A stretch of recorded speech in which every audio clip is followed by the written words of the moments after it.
Shalom saudara yang terkasih dalam Tuhan, kita melanjutkan bagian yang terakhir daripada serial tematik kita tentang pengalaman saya mengenal Allah. Dan merupakan pengalaman yang luar biasa ya, bahwa God is overpower at all. Ya, jadi Allah di atas segala kuasa apapun yang ada ya. Allah itu sangat maha kuasa dalam kehidupan saya pribadi. Saya berharap Anda mengenal Dia juga sedemikian. Saudara, pada episode yang terakhir ini, episode yang ke-6, saya beri judul Segalanya untuk Kemuliaan Allah. Jadi dari episode yang pertama, kedua, ketiga, keempat, kelima, dan ini puncaknya adalah sebenarnya semuanya berbicara untuk kemuliaan Allah. Coba kita lihat sama-sama seperti ini. Ya, bagaimana cara saya mengenal Allah? Yaitu adalah dengan konsep dasar, kemudian kita mulai berproses dalam proses 1, proses 2, proses 3, bahkan kita akan menuju pada proses yang terakhir. Ya, ini dari episode yang pertama, episode yang kedua, episode yang ketiga, 4, 5, dan ini adalah episode yang ke-6 yang terakhir, yang merupakan tujuan akhir, dan itu saya ambil dari 1 Korintus 10 ayat 31. Sebelumnya kita akan melihat dulu inspiration behind the skill. Ini adalah ketika 1 minggu yang lalu, mungkin 5 hari yang lalu, 6 hari yang lalu, saya terbaring di rumah sakit karena ada sesuatu ya, sakit yang saya derita. Dan kemudian mulai masuk hari Kamis sudah diinfus, kemudian berlanjut nanti operasinya pada hari Jumat. Ini adalah ketika sebelum operasi teman-teman dari sektor pelayanan 1 datang berkunjung, dan saya sangat berterima kasih, sangat menginspirasi saya bahwa mereka datang untuk berkunjung, untuk melihat saya ini sebelum dioperasi. Nah, kemudian setelah dioperasi pun ada teman saya Pak Adrian Falar juga datang bersama istri dan bisa melihat saya pada saat itu. Ya, semua berproses dengan luar biasa. Karena apa? Karena ada maksud dan rencana Tuhan kan dalam setiap kehidupan kita. Ingat bahwa proses pertama itu adalah Allah yang dengan hasratnya mengerjakan keinginannya, yaitu kebaikan hatinya dalam kehidupan kita. Dia merancangkan semuanya.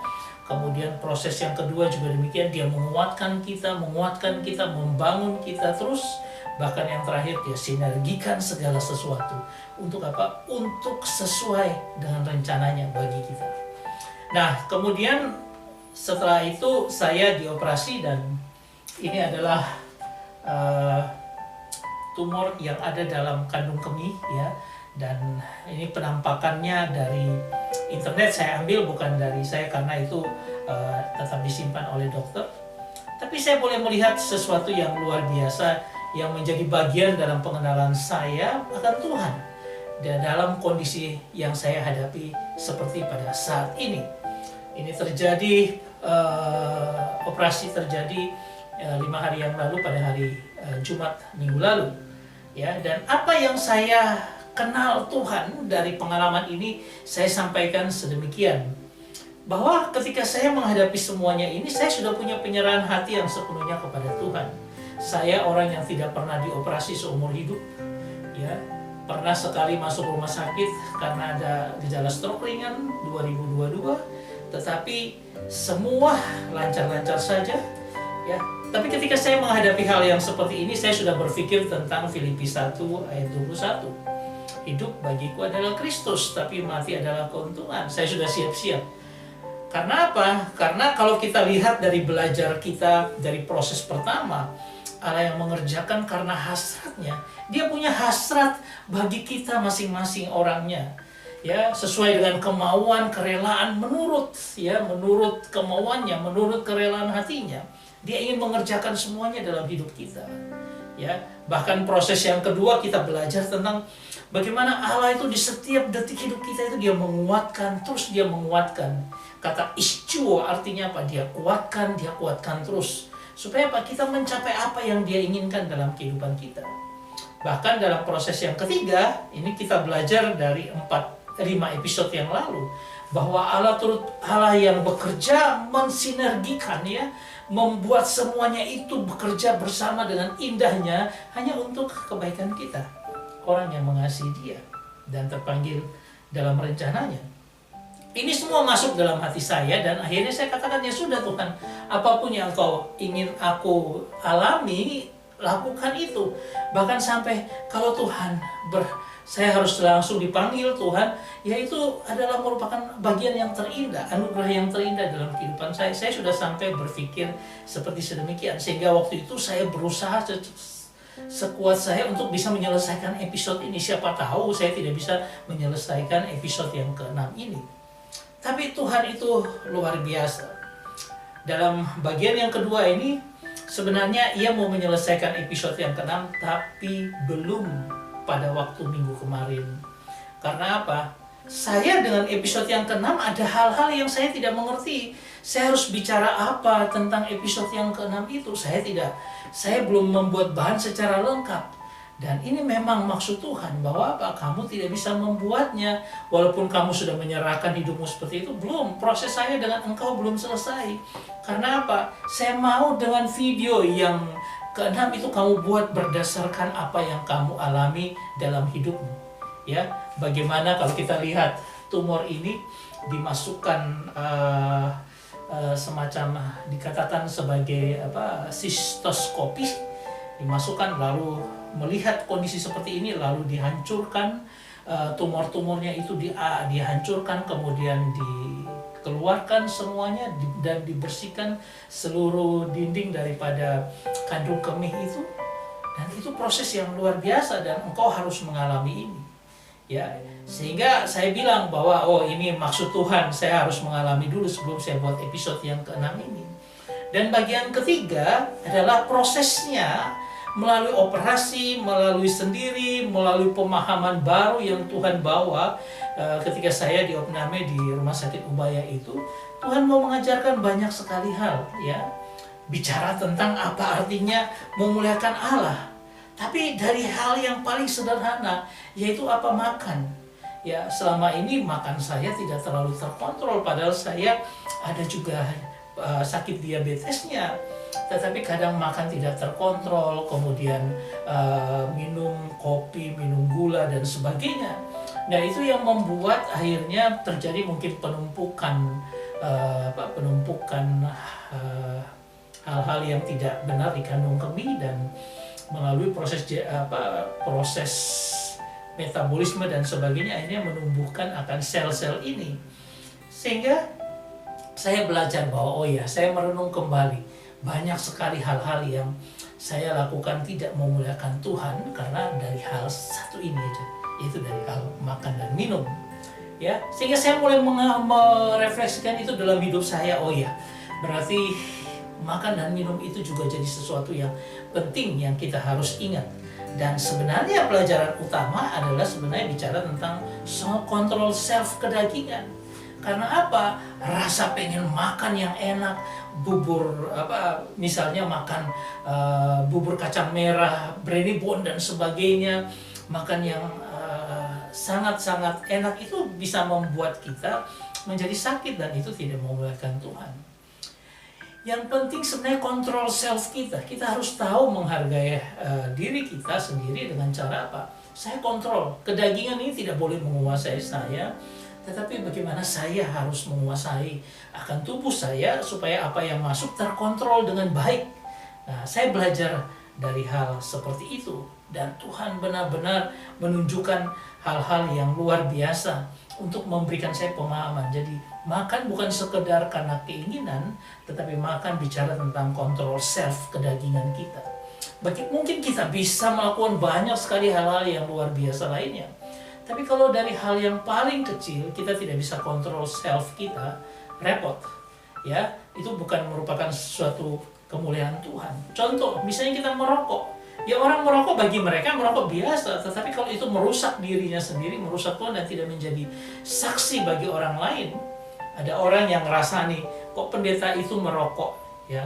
Hanya nggak karena ngerasani seperti itu aja, itu sudah tidak mendatangkan kemuliaan bagi nama Tuhan. Ada teman saya, WA ke saya, Pak Kris, kenapa ya orang-orang yang hamba Tuhan itu pada merokok juga mereka? Padahal itu kan untuk kesehatan. Saya katakan bahwa itu urusan dia dengan Tuhan. Itu kontrol self, kedagingannya dia dengan Tuhan. Biar Tuhan proses seperti itu. Sama seperti Tuhan proses saya. Bukan merokok, tetapi makan. Makan yang tidak terkontrol membuat kita juga tidak memuliakan nama Tuhan. Ya, ini yang saya alami, dan sehingga kalau kita melihat dalam pembacaan kita pada saat ini dikatakan, jika engkau makan atau engkau minum, atau jika engkau melakukan sesuatu yang lain, lakukanlah semuanya itu untuk kemuliaan Tuhan, kemuliaan Allah. Ini bicara tentang orang Korintus yang sembrono dalam hal makan. Mereka makan persembahan yang sudah diberikan kepada berhala dan sebagainya. Bagi Paulus sebenarnya bahwa makanan minum itu hal yang sepele. Tapi kalau itu tidak mendatangkan kemuliaan bagi nama Tuhan, itu yang jadi masalah. Ketika apa? Ketika kita makan dan menjadi batu sandungan bagi orang lain, itu bermasalah. Seluruh hal hidup kita yang menjadi batu sandungan bagi orang lain, apapun itu sudah tidak memuliakan Tuhan. Sehingga kalau kita bicara hal yang sepele seperti ini, ya, kita lihat ini adalah seorang Abraham Maslow. Dia membuat kebutuhan manusia, ya, ini manusia ya, untuk hidup ini adalah kebutuhan yang paling dasar adalah physiological needs, ya, kebutuhan untuk fisiologis. Itu tentang makan, minum, ya. Di situ juga ada kita bernafas, ini kebutuhan paling dasar. Ya, butuh air, kita butuh tempat tinggal, ya, pakaian, kemudian kita butuh tidur. Semua itu kebutuhan dasar, tapi lakukanlah semuanya itu untuk kemuliaan Tuhan. Bagaimana caranya? Makan, kita mengucap syukur. Ya, kita mendapatkan sesuatu karena kita bisa hidup, kita mendapatkan kebutuhan yang paling dasar, kita bersyukur kepada Tuhan. Ya, bahkan kalau apa yang kita punya bisa menolong orang lain, bersyukur. Saudara, di sini ada yang dikatakan tentang bernafas. Setiap pagi ketika kita bernafas, bersyukur dengan apa yang kita dapat. Kita bisa tidur pun juga kita bersyukur. Mungkin ada kasur yang cukup empuk bagi kita, atau paling tidak bisa meletakkan kepala kita. Bersyukur karena itu semua diberikan dan itu anugerah Tuhan. Ya, dan dikatakan tentang kata melakukan, ya, lakukanlah. Pinete artinya to make or do. Artinya apa? Ya, saya lakukan, ya, saya kerjakan, menjadikan sesuatu dari menjadikan sesuatu dari sesuatu dan bertindak benar, berbuat baik, melaksanakan, membangun, menghasilkan, membentuk, melahirkan, menumbuhkan, mengeksekusi, melewati, menghabiskan, merayakan, memelihara, mempersiapkan. Seluruh apa yang kita sering lakukan dalam kehidupan kita, ya kita lakukanlah semuanya itu, ya. Tetapi lakukanlah itu untuk kemuliaan nama Tuhan. Yang paling basic kita bicara tentang physiological needs, ya, kebutuhan fisiologis kita. Saudara yang terkasih, kalau kita sudah melakukan ini, ada satu lagi, yaitu sesuatu yang lain. Kata sesuatu yang lain ini, atau sesuatu atau apapun ini, kata tis. Nah, kata tis itu berarti apa? Kalau kita lihat dari Abraham Maslow, ya, diagram Abraham Maslow ini, itu seluruh halnya di atas daripada yang paling dasar, yaitu apa? Di atas makan minum. Itu apa? Safety and security, ya, yaitu kebutuhan tentang rasa aman, ya. Bagaimana saya rasa aman? Karena apa? Oh, saya punya makan untuk cukup sebulan lagi gaji saya. Nah, employment atau karyawan yang mendapatkan gaji itu merupakan rasa aman. Kesehatan, kita punya kesehatan, kita punya rumah, bangunan, ya, properti, kita punya keluarga, dan kita punya social ability, kemampuan sosial kita. Kalau kita punya itu, kita lakukanlah itu sesuai dengan kehendak Tuhan, sesuai dengan kemuliaan Tuhan. Love belonging, ya, rasa untuk apa? Rasa kebutuhan sosial, rasa aman dan memiliki. Kita punya intimasi, pertemanan dengan orang, keluarga dan sebagainya. Atau kita punya self esteem, ya. Self esteem ini adalah sebenarnya bicara tentang kebutuhan penghargaan, ya. kita mencapai sesuatu dan dihargai oleh orang, itu kita butuhkan dalam kehidupan kita. Ya, nanti kita akan melihat ini. Atau yang paling puncak adalah self actualization, ya, dimana disitulah kita mengaktualisasikan diri kita, melakukan yang terbaik yang kita bisa buat. Dari kreativitas, moral kita juga punya aktualisasi diri yang luar biasa dan sebagainya. Tapi paling tidak ini semua adalah bagian dimana disitulah poin Tuhan dimuliakan dalam kehidupan kita, ya. Sehingga kita bisa katakan bahwa seluruh hal, apapun itu, sesuatu hal yang lainnya di luar daripada makan minum, berarti apa? Di atasnya itu adalah harus kita lakukan untuk hormat dan kemuliaan bagi nama Tuhan. Nah, bagaimana kalau kita melihat rinciannya yang lebih detail tentang setelah kita mendapatkan hal yang paling dasar, kita bicara tentang safety and security. Kalau bicara safety, perlindungan dan pemeliharaan hanya dari Tuhan saja. Kita harus bisa mengandalkan Dia. Ingat bahwa semua yang kita kerjakan itu ada dalam rancangan Tuhan. Berarti Dia akan pelihara kita. Tetapi bagian yang harus kita kerjakan juga ada. Ya, kita bekerja, cari kerjaan, ya, kita berusaha untuk bisa membeli rumah yang menetap bagi keluarga. Kita punya keluarga, kita punya social ability, kemampuan sosial, ya, dengan sesama kita, dengan tetangga yang baik dan sebagainya. Semua itu, nah, lakukan semua itu apa? Untuk kemuliaan nama Tuhan. Kalau saya bertetangga dengan orang, kalau saya punya sesuatu yang lebih, makanan atau apa, saya masak sayur lebih, saya kasihkan kepada tetangga saya. Itu social ability, bagaimana kita membangun sehingga orang bisa melihat, oh iya, dia anak Tuhan yang mengasihi tetangganya. Atau kita bicara tentang love and belonging, ya, kasih Kristus itu luar biasa karena ada dalam hati kita. Kita menyatakan itu dengan menyatakan hubungan pertemanan, keluarga, dalam hubungan dengan sesama keluarga, tidak ada benci dan sebagainya. Karena kalau kita membenci orang, apalagi saudara kita, otomatis apa? Kita tidak menjadi saksi Tuhan dan Tuhan tidak dimuliakan di dalamnya. Tapi kalau kita punya friendship yang baik, kita bicara dengan mereka, kita sharing dengan mereka, membagi berkat kita. Ada teman-teman yang begitu akrab dengan kita punya intimasi dengan mereka, dengan keluarga. Semua itu mengkoneksikan kita untuk apa? Untuk menjadi berkat bagi orang lain, membangun kasih bagi orang lain. Kalau kita bicara self-esteem, dikatakan tentang bagaimana Kristus yang ditinggikan. Kita tidak lagi mencari akan suatu confidence, kenyamanan diri karena kita diakui dan sebagainya, atau respect daripada orang lain. Kita tidak butuh itu lagi sebenarnya, karena kita punya kebutuhan yang lebih. Di mana apa? Ketika Kristus yang ditinggikan, ego kita yang direndahkan. Kita katakan bahwa hanya ingin Tuhan yang dimuliakan. Ya kan dikatakan, tetapi jikalau Kristus yang dimuliakan dalam hidup kita, maka kita akan dimuliakan bersama-sama dengan Dia. Kita tidak perlu khawatir itu, bahwa self-esteem, ya, yaitu bahwa bagaimana penghargaan itu. Karena apa? Karena kita meninggikan Kristus, kita akan dihargai. Atau kita bicara tentang self-actualization, ya, bicara tentang aktualisasi diri.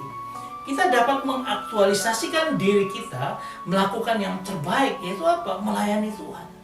Bahkan kita menjadi hamba bagi orang lain untuk melayani Tuhan, itu merupakan satu self-actualization, ya, di mana itu saya bisa menyatakan bahwa ini aktualisasi diri saya untuk melayani Tuhan dan memuliakan Dia selama senantiasa dalam kehidupan saya. Semuanya ini merupakan bagian aspek-aspek yang timbul dalam kehidupan kita. Dan itu sesuatu yang luar biasa kalau kita lakukan itu dalam kehidupan kita. Bahwa seluruh aspek hidup kita harusnya dipakai untuk memuliakan nama Tuhan. Supaya Dia ditinggikan, dan biarlah kita menyerahkan hidup kita sepenuhnya dalam tangan pengasihan Tuhan. 6 episode sudah tercapai, ya. Bagaimana kita melihat konsep dasar mula-mula Dia ciptakan kita untuk sampai dengan tujuan akhir. Dan Dia membuat kita dalam proses-proses yang terus-menerus untuk melihat, mengenal Dia. Saya mengenal Tuhan seperti ini. Saya tidak tahu Anda.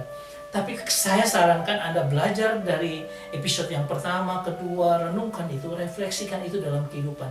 Anda akan melonjak dalam pemahaman akan Tuhan. Karena apa? Seluruhnya bisa kau pandang, seluruhnya bisa kau lihat secara komprehensif, dan itu akan membentuk pengenalanmu yang pribadi dengan Tuhan. Ya, ini adalah sebuah puji-pujian yang luar biasa. Beri kemuliaan dan hormat. Beri kemuliaan Ku angkat suara pujian. dan hormat Ku angkat suara pujian. melalui apa? Ku angkat suara pujian. Ku beri kemuliaan. Karena apa? Dia layak menerima kemuliaan kita. Dia layak menerima kemuliaan dan kehormatan. Dia layak menerima sujud sembah kita. Ku agungkan namamu sebab Kau besar. Ingat bahwa Tuhan itu besar. Dia powerful at all. Dia maha kuasa dalam segala sesuatu. Karena kita harus memuji dan membesarkan Tuhan. Perbuatannya dalam kehidupan kita ajaib. Bukankah kalau dia mengerjakan hasratnya dalam hidup kita, kemudian dia menguatkan kita setiap kali dia menguatkan kita. Bahkan apa? Semua hal di sekitar kita disinergikan. Untuk apa? Untuk menyatakan kehendaknya dalam kehidupan kita. Dia membawa kita terus. Ya, segala sesuatu disinergikan dengan luar biasa. Karena dia besar, dia maha kuasa. Hanya untuk apa? Hanya untuk menyatakan dia harus dimuliakan dalam setiap kehidupan anak-anak Tuhan. Dan tiada yang seperti dia Tuhan.